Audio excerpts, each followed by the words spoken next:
Yesus, aku mengasihimu. Ini adalah doa kami setiap yang pagi ini datang di hadapanmu. Aku berkata kepadamu, Yesus, aku mengasihimu. Engkau yang membawa aku di sini, agar setiap hari aku bisa berhadapan dengan muka dan muka dengan Engkau, mendengar firman-Mu. Kiranya Engkau membuka hati kami, buka telinga kami. Yesus, kami mengasihimu. Berfirmanlah pada kami. Dalam nama Tuhan Yesus. Amin. Hari ini kita membahas kitab Yesaya pasal 50. Hari ini Pastor Hokit yang menyampaikannya. Kemarin kita mendengar pasal Joshua, Yesaya bab kedua ini, yaitu orang Israel di masa ditawan di Babel di abad ke-8 Yesaya, di zaman Hizkia. Dia telah di hadapan Tuhan menerima, dan perkataannya melampaui 200 tahun. Melihat 200 tahun kemudian Yehuda, bagaimana keadaan mereka dalam di Babel. Mereka berdebat dengan Tuhan, dan demi negara mereka menggerutu pada Tuhan. Setiap orang bisa, kamu dan aku juga bisa. Pada masa hidup dalam titik terendah, sulit bagi kita untuk menerima agar kejadian ini terjadi. Lebih sulit lagi kalau kita untuk mengerti masa lalu sejarah kita demikian. Sesungguhnya kita sendiri yang membuat kejadian ini terjadi. Kalau tidak, orang ini tidak ada masalah ini, paham? Tapi banyak sekali kalau perkara terjadi, apalagi kalau kita yang merasa ada Tuhan, maka kita akan mengadakan berdebat dengan Tuhan. Mengapa engkau membuat perkara ini terjadi dalam hidupku? Sesungguhnya sulit bagi kita mengerti ini adalah karena tangan kita sendiri yang karena perbuatan kita. Kita seperti sistem yang tertutup berbicara terhadap tembok. Setiap berbicara itu balik penyerang sistem kita. Sulit untuk menerobosi akan ketidakberkahan kita. Setiap kali kita ngomong, maka akan semakin lebih dalam lagi mengingat akan kejadian perkara. Jadi bukan karena orang lain. Di sini juga mereka sampai di Babel, mereka di Babel dalam menderita apa yang ada di dalam hati mereka. Ya Tuhan, mengapa Engkau membuat kami menjadi demikian? Hari ini ayat kita akan menjelaskan, tetapi sebelumnya saya balik untuk menjelaskan diri ini. Kemarin Pastor Joshua menjelaskan di bab kedua ini, Yehuda mereka di pembuangan 49-50. Hari ini juga Pastor Joshua juga dikatakan pasal 48 selesai, itu bab pertama ayat 1 sampai dengan 48, dan yang kedua 49 sampai dengan 55. Saya mengambil poin di sini untuk menjelaskan bagaimana kita menjelaskan untuk bab kedua ini dari ada yang pertama dan kedua. Kita melihat yang pertama terlebih dahulu. Bab kedua yaitu 40 sampai dengan 55. Pada saat menjelaskan pasal 40, saya melihat ada lagu nyanyian baru. Tuhan tidak mengingat lagi apa yang kesalahan orang Israel masa lalu. Pengampunan, hari pengampunan telah tiba. telah tiba. Yesus membawa umatnya dari Babel kembali ke Yerusalem. Kemudian di nyanyian nyanyian keselamatan baru dibagi dari dua. Pertama di pasal 40 sampai 48. Di sini ada orang yang fokus, yaitu Babel dan Kores. Kores adalah orang yang diurapi Tuhan. Kores bukan berarti dituangi minyak di atasnya, tetapi roh Tuhan yang menyertainya, sehingga dia menjadi orang yang diutus, yang dipanggil seperti agent untuk menaklukkan Babel. Sehingga orang-orang yang ditawan di Babel, mereka dilepaskan. Dan juga telah kita katakan, Tuhan menggerakkan tangan kanannya, bukan dengan kekuatan sendiri, mengalahkan Babel. Bahkan dia tidak tahu kalau Tuhan itu Allahnya. Dia kira dia adalah Dewa Marduk.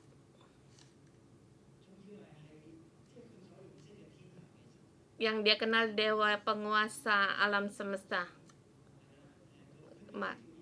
Dia belum kenal untuk memanggil Tuhan. 49 dan 55 pasal ini. Di sini nama Kores mulai tidak disebutkan lagi. Karena dia telah menyelesaikan misinya, telah menaklukkan Babel. Bahkan di pasal 40 sampai dengan 48, Tuhan terus menyuruh orang yang tinggal di orang Yahudi yang di kota Babel untuk segera keluar.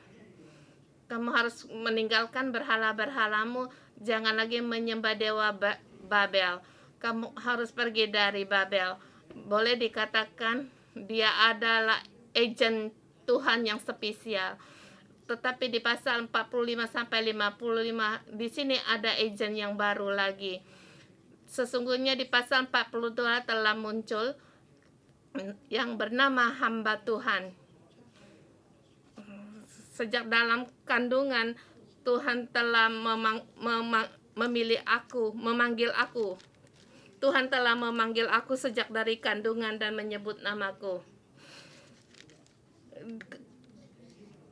Di ayat 40 sampai 40 nama Kores sering disebut. Di pasal 45 dijelaskan lebih 45 lebih jelas lagi, tetapi ayat 41 sampai 48 ada disebutkan juga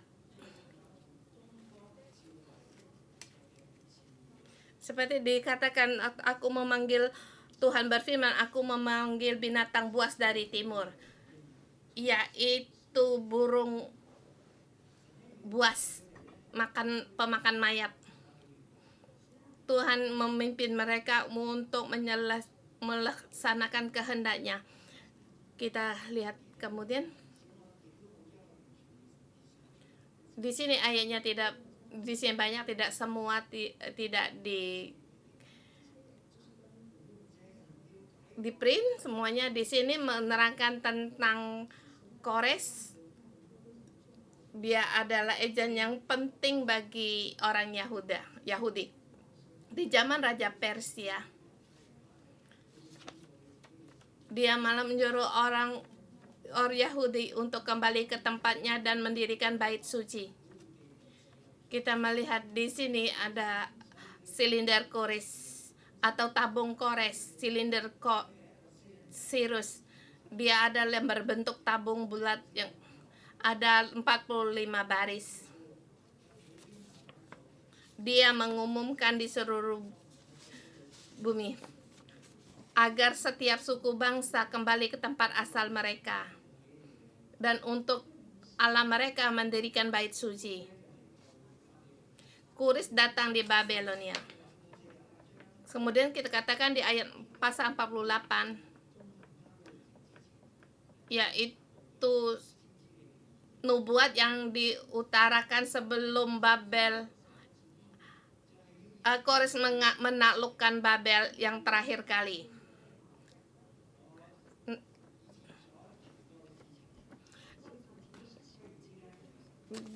Di sini Nabi berkata, apa dulu yang telah dikatakan, diumumkan, semua sekonyong-konyong dilaksanakan, terjadi.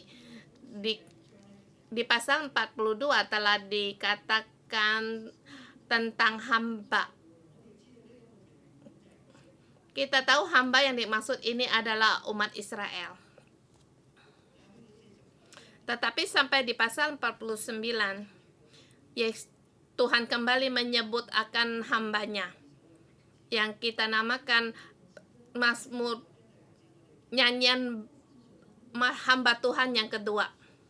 Dan sekarang juga di 49 ayat 6 juga dikatakan, terlalu sedikit bagimu hanya menjadi hambaku yang mendekat suku-suku Yakub, untuk mengembalikan orang-orang Israel yang masih yang terpelihara, tetapi aku akan membuat engkau menjadi bangsa terang bagi bangsa-bangsa, supaya keselamatan yang daripadaku sampai ke ujung bumi. Di sini dikatakan hamba ini harus menegakkan suku-suku bangsa Yakub. Di sini di sini Tuhan memilih hambanya ini untuk mengembali dan menegakkan orang Israel, umat Israel. Dia adalah orang Israel di antara orang Israel, salah satu dari orang Israel yang menjadi jaminan bagi orang Israel agar mereka bangkit kembali dan menegakkan akan status mereka. Jadi dia adalah hamba dari segala hamba. Kalau kita melihat bagaimana semuanya ini terjadi, kalau dia di zaman Hizkia, di zaman Raja Hizkia, dia Mesias lewat surat-suratnya. Kita membaca kitab Yesaya 8 dan 9, pasal 8 dan 9 dan 10. Di situ juga dikatakan orang Israel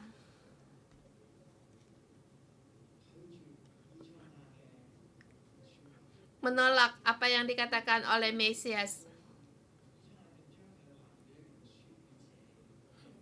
Mereka menggunakan kitab ditulis, diberikan kepada anaknya dan murid-muridnya.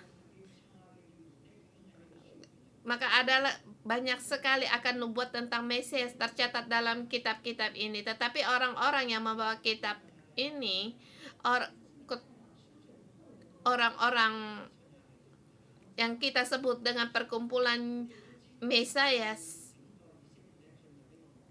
dia akan bersama dengan orang Israel masuk dalam mereka di Israel waktu diruntuhkan. Tetapi ada yang tidak sama dengan orang Israel, karena mereka membawa kitab-kitab ini. Mereka tahu bahwa penghukuman ini tidak bisa lepas dari mereka.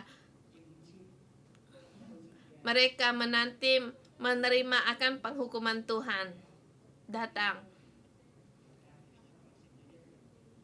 Mereka juga bersama dengan umat Yahudi semuanya juga bersama ditawan di Babel. Tetapi di sini orang-orang yang memiliki kitab Mesias ini, yang menyimpan dan juga yang terpelihara akan apa yang dibuatkan oleh Nabi Yesaya 200 tahun yang sebelumnya. Hamba ini dengan hamba Tuhan yang dulu, adakah tidak sama seperti Musa juga hamba Tuhan, Nabi Yeremia juga hamba Tuhan.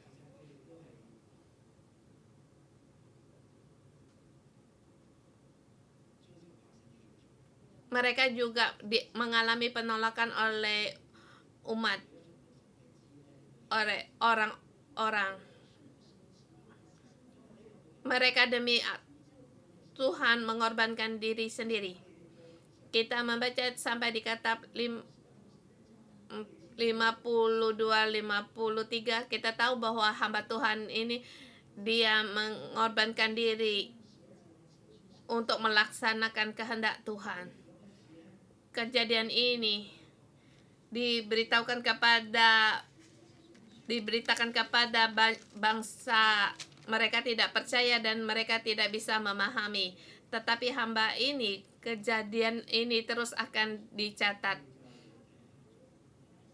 Kita lihat yang berikutnya. Di kitab Yesaya ada 4 nyanyian hamba Tuhan. 42. Israel menjadi hamba Tuhan. 49. Di antara umat Israel ada hamba Tuhan yang menegakkan Israel. 50 dan 50 dan 53. Kita melihat bagaimana di pasal 50 bagaimana hambanya dilatih, dan di pasal 53 bagaimana pengorbanan hamba Tuhan ini. Kita melihat gambar ini sangat spesial karena di sini dikatakan orang memukul dia, mencabut janggutnya, dia diludahi, dinodai, tetapi Tuhan melindunginya, menolongnya. Maka saya mencari orang yang berjenggot, yang jarang-jarang. Dia yang ditolak oleh orang. Dan di berikutnya 4 nyanyian hamba Tuhan ini di sini harus yang kita perhatikan juga. Kemarin di pasal 49, pada saat mendengar dan perhatikan aku, hamba ini dengan kehidupannya menjadi saksi bagi Tuhan. Dia dengan orang yang kedua berbicara di ayat 49.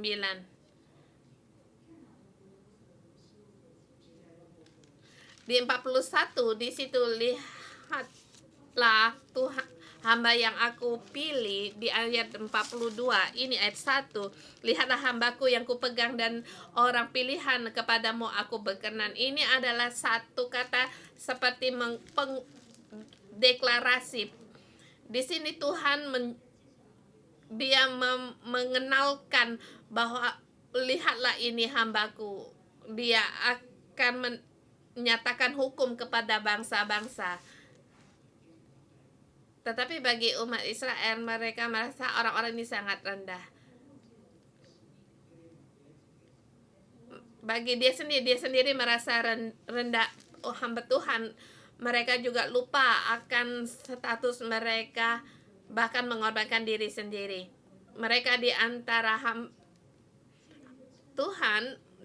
hamba-hamba Tuhan, dia menegakkan memanggil satu di antara hamba Tuhan untuk menegakkan suku-suku Yakub, mengembalikan orang-orang Israel.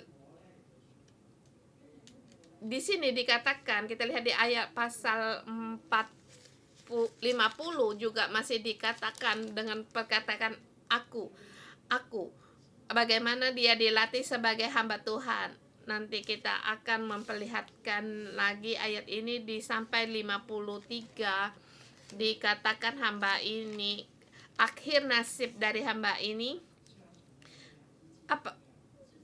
Dikatakan hamba ini sulit bagi kita untuk percaya akan nasibnya. Ini adalah satu pemberitaan, bukan hamba itu yang berbicara. Ini mereka yang menyaksikan semua kejadian itu terjadi dan mereka mengutarakan apa yang kita omongkan sendiri, apa orang percaya. Kita nanti akan ada kesempatan untuk membahas 53. Kita terlebih dahulu melihat di pasal 50 dengan tema, yaitu pengalaman pertumbuhan hamba Tuhan atau hamba Tuhan mendapat pelatihan khusus. Tidak mudah. Pada saat kita membaca kitab Yesaya, bagi sebagian orang-orang yang di pembuangan, bagaimana mereka mendengar Tuhan berfirman bagi mereka, bukan dengan tabir terbuka, bukan Tuhan dari langit langsung berfirman kepada umatnya, tetapi lewat hambanya berfirman bagi mereka. Dan hari ini kita melihat ayat-ayat ini, yaitu hamba Tuhan ini berkata kepada orang Israel di masa itu. Kita melihat di subtema pertama dan ketiga, ayat 1 sampai dengan 3. Beginilah firman Tuhan, di mana gerangan surat cerai ibumu. Ini adalah firman Tuhan yang berkata tentangmu, kamu. Siapa yang dimaksud dengan mu? Yaitu orang-orang yang umat Israel yang di pembuangan. Mereka seperti anak yatim. Anak-anak mereka seperti anak yatim piatu. Karena memang di masa perang banyak sekali anak yatim piatu. Sehingga banyak para laki-laki yang mati di medan perang, yang tinggal para janda-janda, dan mereka dipanggil juga, yang ditinggal juga anak yatim, sehingga di dalam mereka penuh dengan kepahitan dan menyalahkan Tuhan. Tuhan menjawab mereka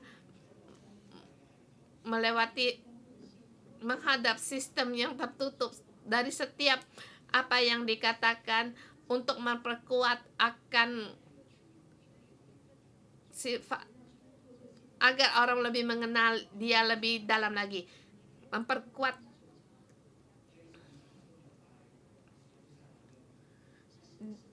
di sub 44 sampai dengan 11 itu adalah nubuat tentang Tuhan yang akan menghukum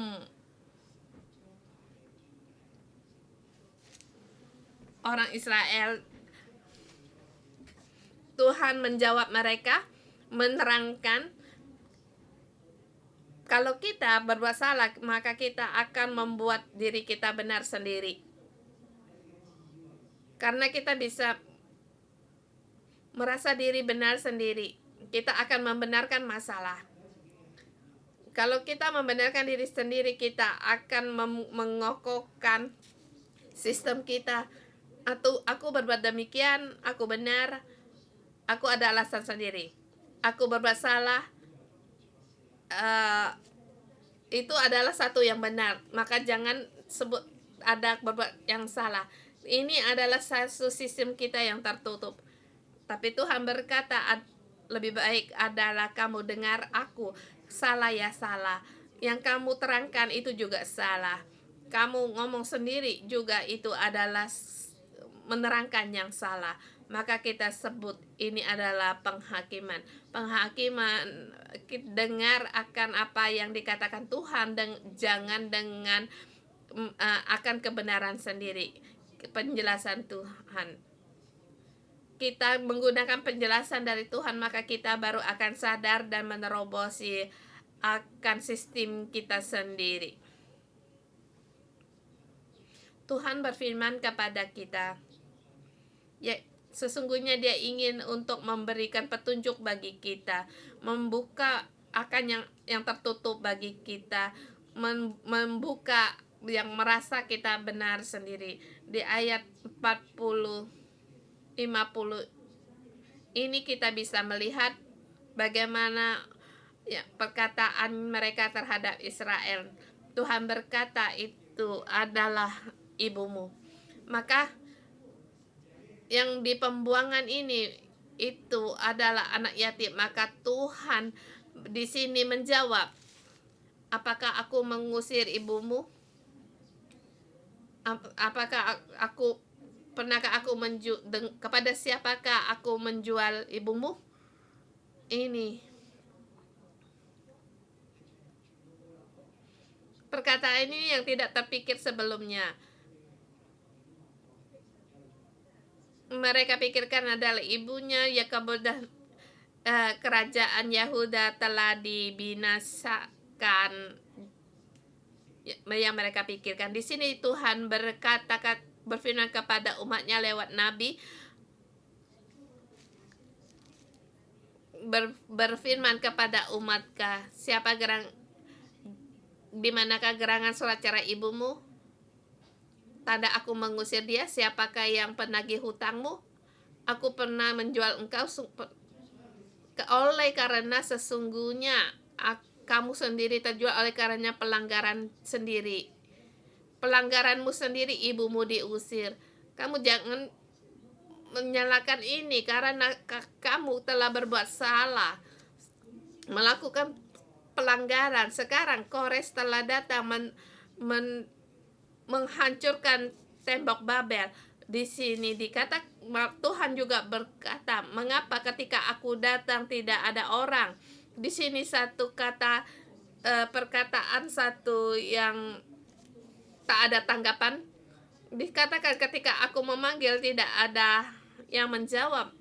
Di sini kamu hanya bisa menggerutu. Setiap hari tidak ada orang.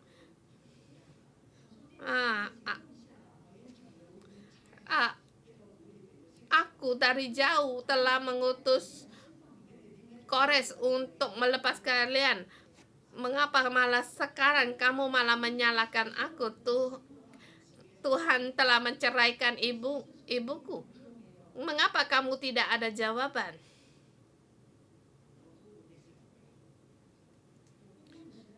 Ketika aku memanggil tidak ada yang menjawab. Tuhan memanggil mereka, memanggil Israel, kamu harus siap.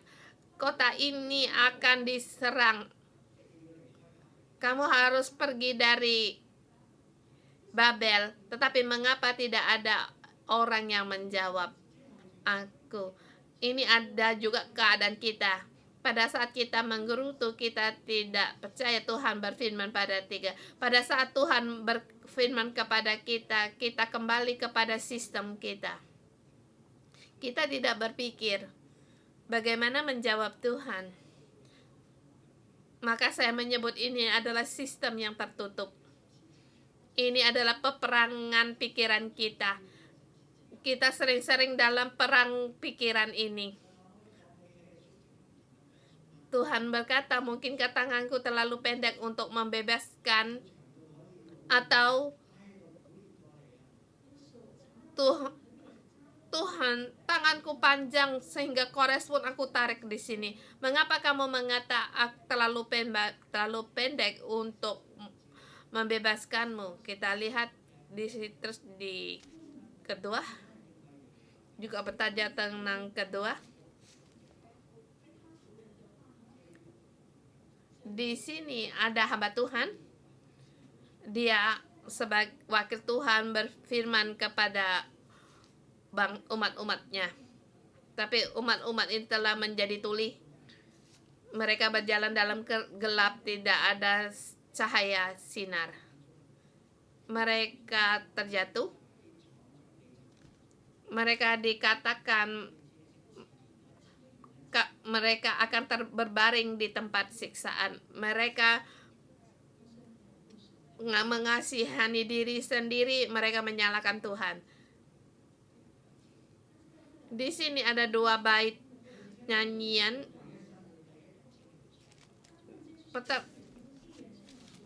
Di sini ada seperti ada seorang yang berkata, dikatakan Tuhan Allah telah memberi kepadaku lidah seorang murid. Lidah ini ya perkataan yang mendapatkan latihan, yaitu perkataan yang tidak bisa dia katakan. Inilah kata-kata yang diurapi. Dia sama dengan umat Israel yang begitu dalam kepahitan. Tetapi Tuhan memberikan dengan lidah seorang murid supaya dengan perkataannya memberi semangat yang baru kepada orang yang letih lesu. Sesungguhnya dia juga letih dan lesu. Dia juga perlu akan dorongan semangat dari Tuhan. Tetapi karena ada perkat firman ini, dia mendapatkan kekuatan yang baru, yang memberikan semangat bagi orang yang letih lesu, bagi orang-orang Yahuda yang di Babel. Pertama, Tuhan mengajar akan lidah mereka. Kemudian kedua, yaitu telinganya.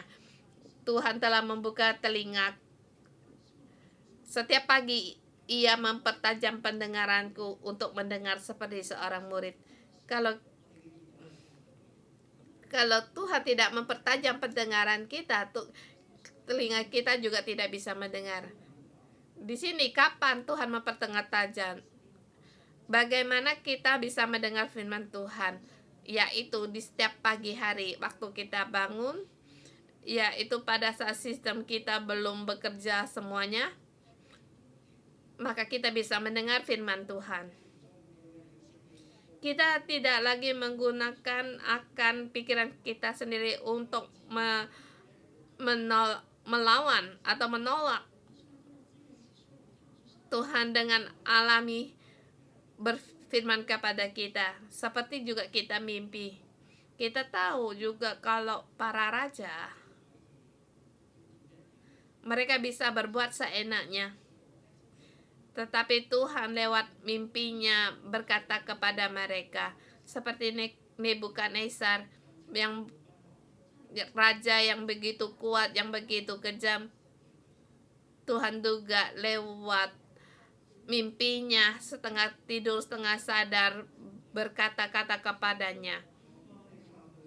Lebih lagi kalau kita sebagai hambanya, kita tahu pada waktu kita sadar semuanya, kita bangun, kita tidak bisa mendengar, yaitu di antara setengah tidur setengah bangun. Setiap pagi mempertajam pendengaranku agar aku bisa mendengar dan aku mendengar seperti hamba yang diurapi. Di ayat kelima dikatakan Tuhan telah membuka telingaku. Ini hamba Tuhan ini telinganya telah dibuka. Di tengah-tengah bangun, setengah tidur, dia sadar semuanya. Tuhan, dia membuka telinga Tuhan karena sudah terbiasa akan firman-firman yang diterima. Diterima sampai dikatakan, aku tidak memberontak, aku tidak berpaling ke belakang. Kamu mendengar dengan jelas. Firman-firman ini membuat kita berpaling ke belakang. Begitu sulit. Jangan suruh aku kerjakan yang begitu memalukan. Jangan suruh aku yang mengatakan. Tetapi di sini dikatakan, aku tidak berpaling ke belakang. Aku tidak memberontak.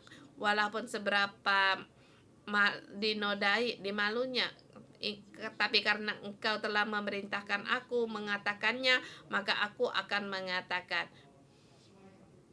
Maka dikatakan, aku memberi punggungku untuk orang-orang yang memukul aku dan pipiku kepada orang-orang yang mencabut janggutku. Aku tidak menyembuhkan mukaku ketika aku dinodai dan diludahi. Jadi hamba Tuhan harus mengalami ini. Apa yang dikatakan firman Tuhan, apa yang dia katakan lewatnya dia, orang tidak percaya, maka dia pun akan dipukul, jenggotnya pun akan dicabut, bahkan diludahi di mukanya. Di sini aku tidak memberontak. Aku tidak menyembunyikan mukanya. Adakah kamu mendengar hamba yang demikian cerita ini, yang diludahi? Aku pernah mendengar Teresa, dia sesungguhnya dia banyak uang. Banyak orang yang mendengar ceritanya, banyak orang yang memberikan persembahan, tetapi uang itu bukan masalah bagi dia. Dia di situ di India, dia lihat ini para anak yatim piatu ini, anak-anak yatim piatu di India. Bisakah kalian mengasihi dia? Hatinya ingin demikian orang-orang terhadap anak-anak yatim ini punya belas kasihan, tetapi orang-orang meludahi dia. Dia dari rumah ke rumah untuk mengetok pintu, demikian dia juga diludahi demikian. Maka inilah hamba Tuhan. Mohon Tuhan untuk menolong kita. Kalau kita tahu lidah kita di dalam Tuhan, ayat dikata 4. Di sini dikatakan lidahlah, dikatakan telinganya, dikatakan juga punggung, juga pipinya, dan juga jenggotnya. Di sini di sini juga ini juga pipinya. Inilah nasib dari hamba Tuhan yang dihadapi orang di zaman itu. Mereka tidak bisa untuk bertanggung pada hidupnya sendiri. Pada saat melihat tuh, pada saat Nabi memanggil mereka, kalian harus bertobat, kalian harus bersiap untuk pergi dari Babel. Orang-orang ini menodai dia dan meludahi dia, memukul dia. Di sini dikatakan sebab aku tahu, di sini mereka dinodai, dikatakan di sini walaupun mereka menodai, aku tidak mendapat malu. Di sini hamba Tuhan ini sedikit takut pun tidak ada. Dia tidak perlu minta maaf pada diri sendiri, karena dia tahu apa yang diperbuat itu adalah demi Tuhan. Dia terus maju. Tidak ada seorang pun yang bisa membuat dia mundur dan memalukan dia. Orang-orang yang memalukan dia, ya mereka sendiri akan mendapat malu. Tetapi hamba ini sedikit malu pun tidak. Dia terus melakukan apa yang pekerjaan Tuhan. Siapa di antara kamu yang takut akan Tuhan dan mendengar hamba-Nya? Siapakah yang juga dikatakan, siapa yang menyatakan aku benar telah dekat, siapa yang berani berbantah dengan aku, marilah tampil bersama aku. Di sini hamba Tuhan tidak berdebat. Dia terus maju. Setiap hari telinganya dibuka. Setiap hari lidahnya mendapatkan pengajaran.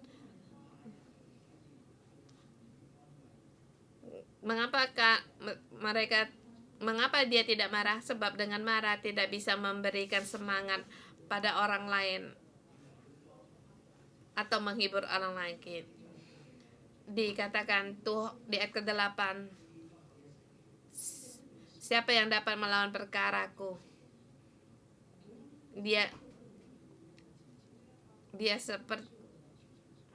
Dia seperti sesungguhnya Tuhan Allah menolong aku. Siapakah yang berani menyalahkan aku bersalah? Sesungguhnya mereka seperti akan memburuk seperti pakaian yang sudah usang, ngengat akan memakan mereka. Hamba Tuhan yang diurapi, dia rohnya ada padanya. Tuhan berfirman, siapakah di antara kamu yang takut akan Tuhan, yang mendengar suara hamba-Nya? Sesungguhnya tidak ada. Yang di bawah itu bukan menjawab di ayat yang di atas. Di situ terus menjelaskan tidak ada orang-orang ini hidup dalam kegelapan, tidak ada cahaya bersinar. Apakah tidak terang di ayat 11? Sesungguhnya kalau mereka menyala api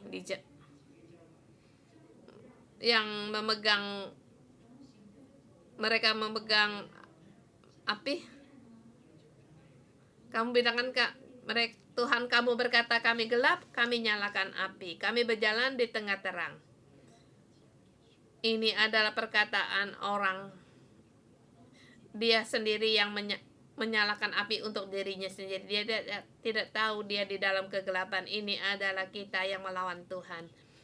Membenarkan diri sendiri, menjawab sendiri, menutup sisi sendiri, tidak mendengar suara hamba Tuhan. Sekarang kita tahu Tuhan memakai 611 sebagai gereja hamba Tuhan agar kita bisa membangkitkan gereja yang lain, sehingga kita bisa kita membangkitkan Cina agar segala bangsa kembali kepada Tuhan. Mohon Tuhan menolong kita lewat pelatihan ini, mendapatkan training ini, kita sebagai hamba Tuhan yang setia. Kiranya Tuhan menolong kita.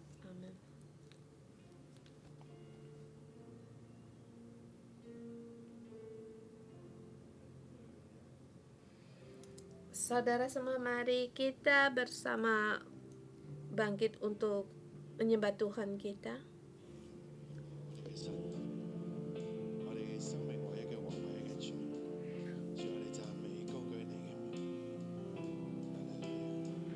主耶和華，主耶和華，滿有憐憫和恩典，我禱告，在你翅膀蔭下，當我回轉，一宿雖然有哭泣，早晨必歡呼喜樂，主耶和華，主耶和華，滿有憐憫和恩典，我禱告，在你翅膀蔭下，當我回轉，一宿雖然有哭泣，早晨必歡呼喜樂。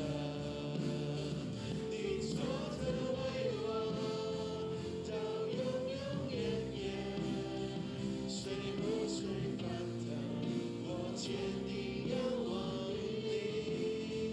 你坐着為王，垂聽我呼求，使我靈甦醒，要復活的生命。主耶和華，主耶和華，滿有憐憫和，主我哋投靠喺你翅膀入面，在你翅膀蔭下，當我回轉，一宿雖然有哭泣，早晨必歡呼喜樂。你坐着為王，到永永遠遠，隨風隨翻騰，我堅定仰望你。你坐着為王，垂聽我呼求，使我靈甦醒，要復活的生命。你坐着為王，到永永遠遠，隨風隨翻騰，我堅定仰望你。坐着為王，垂聽我呼求，使我靈甦醒，要復活的生命。坐着為王，到永永遠遠，隨風隨翻騰，我堅定仰望你。你坐着為王，垂聽我呼求，使我靈甦醒，要復活的生命。我再來唱，坐着為王，坐着為王，到永永遠遠，隨風隨翻騰，我堅定仰望你。你坐着為王，垂聽我呼求，使我靈甦醒，要復活的生命。我哋唱嘅開聲，我哋呼求我哋嘅神，我哋堅定仰望我哋嘅神，我哋嘅王，我哋嘅主，我哋拯救者。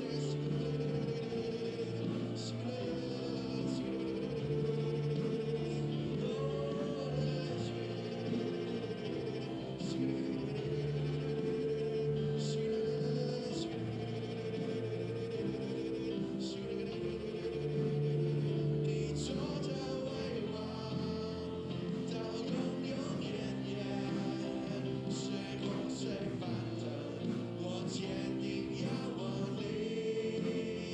你坐着為王，垂聽我呼求，使我靈甦醒，要復活的生命。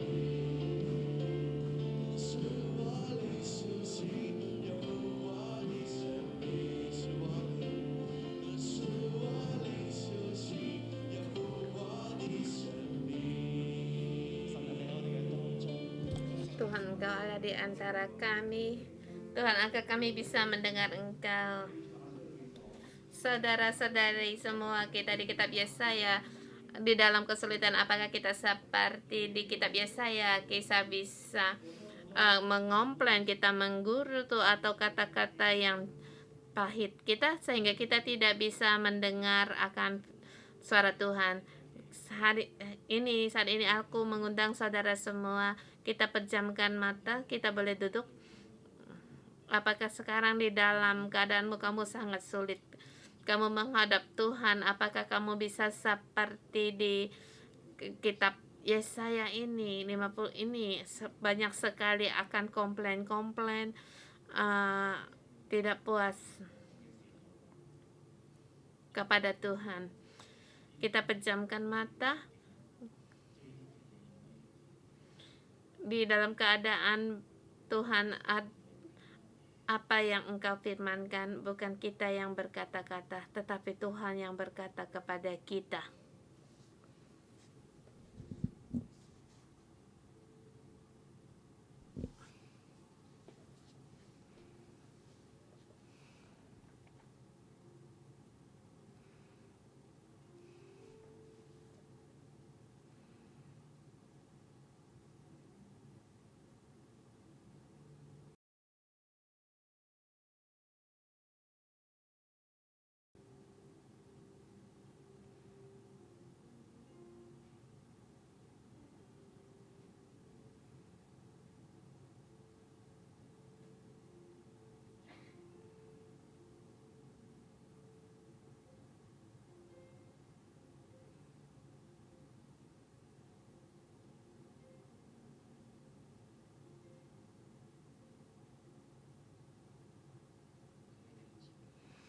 Saudara-saudari semua, kita mohon Tuhan untuk menolong kita agar kita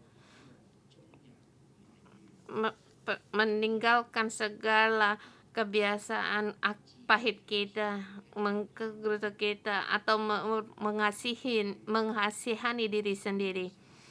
Di dalam bingkai-bingkai selalu menyalahkan Tuhan, tidak mau menanti Tuhan.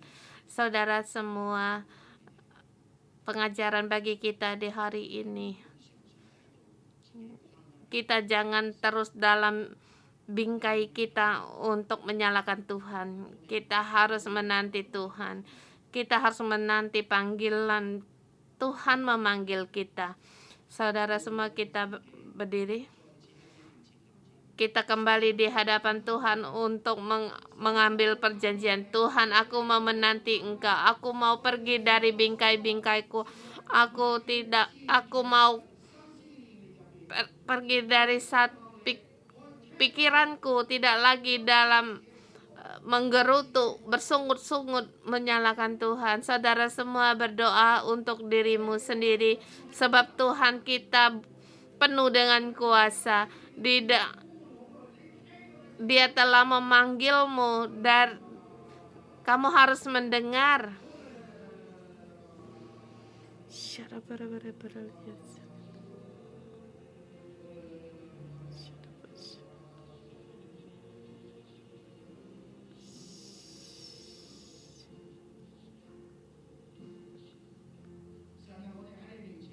Tuhan kami di hadapan-Mu, aku dalam nama Tuhan Yesus, aku dalam nama Tuhan Yesus menolak segala bingkai-bingkai di dalam kami, pikiran yang selalu menggerutu, yang bersungut-sungut, pergi ke kakinya Tuhan Yesus.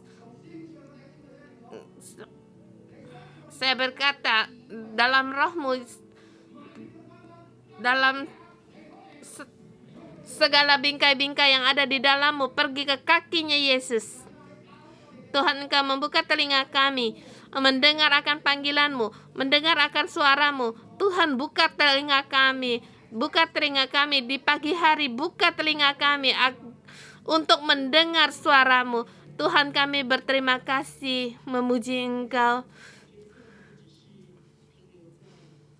Tuhan Yesus, kami bukan hanya berhenti pada masalah kami. Kami bukan hanya berhenti dalam keadaan kami senggari.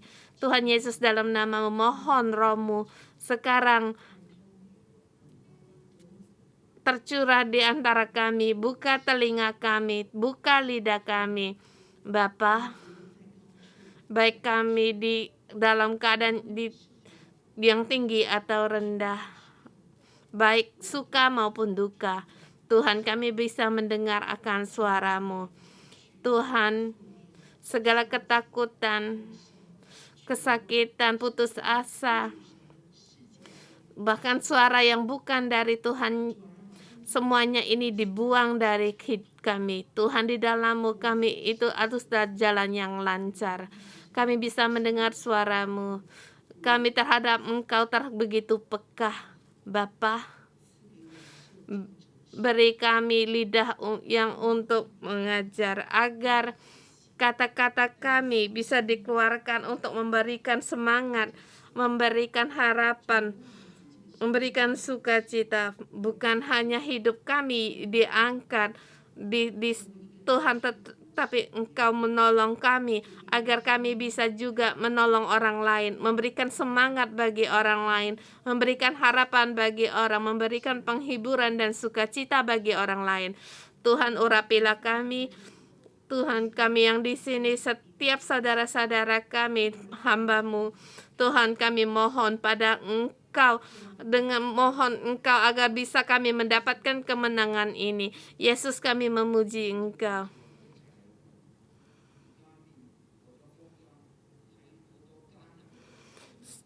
Saudara semua, mari kita berdoa untuk para pastor atau mereka demi Injil, mereka dipermalukan, bahkan pada gereja mereka menghadapi penganiayaan bagi orang lain. Mereka menghadapi penganiayaan, penindasan bagi orang karena Injil. Kita berdoa untuk mereka di dalam kesulitan. Banyak orang berkata kepada, ada baiknya kamu jangan pastor lah, kamu jangan pendeta, kamu jangan percaya Yesus. Saudara semua, kita berdoa bagi gereja-gereja yang terbatas. Mohon Roh Tuhan untuk menguatkan mereka di dalam agar di dalam kesulitan ini mereka terus bisa berjalan, karena di roh mereka ada Roh Tuhan yang menyertai mereka agar mereka di dalam kesulitan ini mereka terus maju untuk melangkah.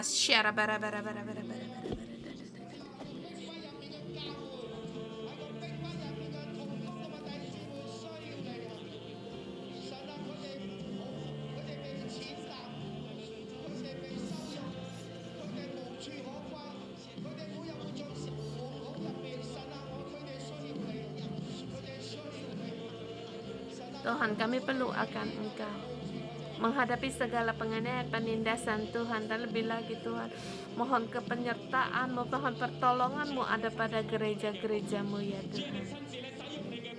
Tuhan, Engkau kembali memakai hamba-Mu Tuhan. Tuhan, berfirman dalam hidup mereka. Dalam nama Tuhan Yesus, Engkau berkati para pastor-pastor, pendeta-pendeta di sini Tuhan. Kamu yang menghadapi kesulitan, kamu dianiaya dapat kesulitan, aku dalam nama Tuhan Yesus kembali memanggil-Mu sebagai hamba Tuhan. Dalam pengalaman sebagai hamba Tuhan, ini adalah jalan kemenangan. Tuhan, Engkau telah berfirman pada kami, Engkau menolong kami. Tuhan, Engkau sendiri yang menolong kami. Kami hanya takut akan Engkau dalam menghadapi banyak kesulitan dan atau tantangan. Di sini kami memanggil untuk kaum pemuda untuk berdoa bagi mereka. Sebab setiap mereka kaum pemuda ini, mereka harus menjadi hamba Tuhan. Walaupun tantangan seberapa besar atau keadaan yang begitu sulit, mereka tidak paham, menghadapi ketidakpengertian. Hari ini kami berdoa untuk kaum pemuda ini, karena kita hamba Tuhan, generasi demi generasi dibangkitkan.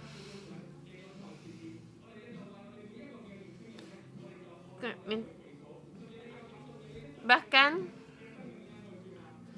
kami mengundang untuk staf gereja, para pelajar Alkitab untuk berdoa bagi kaum pemuda. Kita mohon Roh Tuhan untuk memenuhi mereka dan mengurapi telinga mereka untuk mendengar firman Tuhan, mengurapi lidah mereka agar setiap apa yang perkataan mereka memberikan semangat baru kepada orang yang letih lesu. Tuhan, Engkau bangkit hamba-Mu generasi demi generasi.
Roh Kudus, penuhilah kami.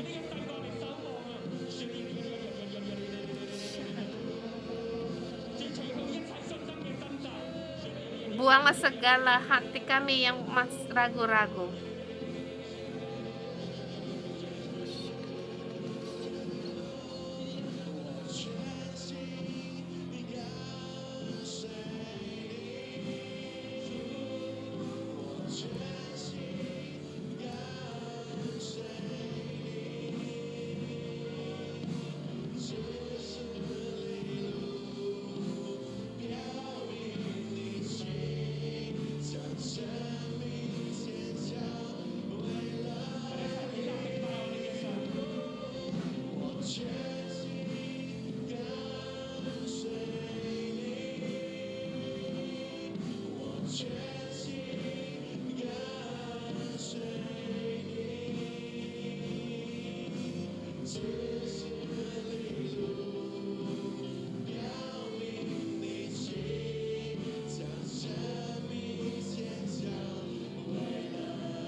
Ini Tuhan, ini adalah doa gerejamu.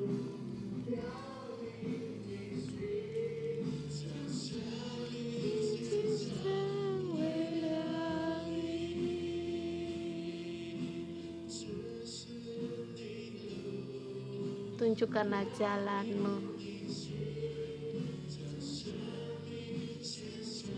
Hidup kami persembahkan bagi-Mu. Tuhan, gerejamu berdiri di sini menyembah Engkau. 611 memberikan puji syukur bagi kami. Gereja kami bukan satu generasi, tetapi generasi demi generasi. Tuhan, begitu banyak kaum pemuda berdiri di hadapan-Mu. Mereka di pagi hari mencari firman-Mu. Urapi telinga mereka agar seluruhnya terbuka. Walau bagaimanapun keadaan begitu gelap, tetapi mereka mencari firman-Mu. Mereka mencari firman-Mu. Setiap hari mencari firman-Mu. Mereka berkatilah mereka agar terus mengejar akan firman-Mu. Dikatakan Engkau Tuhan akan menolong-Mu. Yang menyatakan Engkau benar mendekat padamu. Tuhan Allah menolong-Mu. Tuhan Allah menolong-Mu. Tuhan, berilah generasi kami, generasi demi generasi, sebagai kaum seperti Mesias kami adalah milik-Mu. Tuhan, gereja-Mu ada di Hong Kong. Walau bagaimanapun gelapnya keadaan kami, dan Yesus mendeklarasikan, Tuhan, Engkaulah terang kami. Engkau menjadi terang kami. Kami merindukan akan firman-Mu, Tuhan, agar lidah kami, agar hidup kami menjadi terang dunia. Tuhan, urapilah kami, sertai kami, dengar doa kami, agar kami dengan sukacita melayani Engkau. Dalam nama Tuhan Yesus Kristus kami berdoa. Amin. Beri pujian bagi Tuhan. Kita renungan pagi sampai di sini. Tuhan memberkati.